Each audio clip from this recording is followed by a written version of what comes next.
بسم الله الرحمن الرحيم واعبدوا الله ولا تشركوا به شيئا وبالوالدين إحسانا وبذي القربى واليتامى والمساكين والجار ذي القربى والجار الجنب والصاحب بالجنب وابن السبيل وما ملكت أيمانكم إن الله لا يحب من كان مختالا فخورا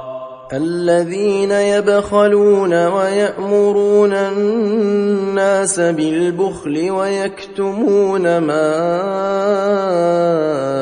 آتاهم الله من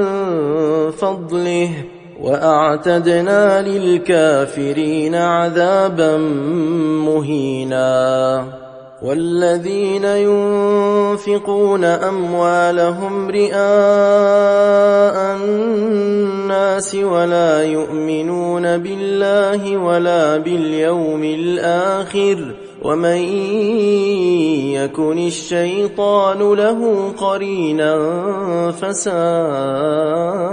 قرينا وماذا عليهم لو آمنوا بالله واليوم الآخر وأنفقوا مما رزقهم الله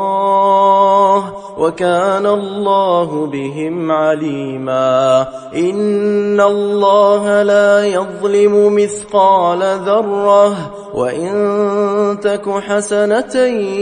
يضاعفها ويؤت من لدنه أجرا عظيما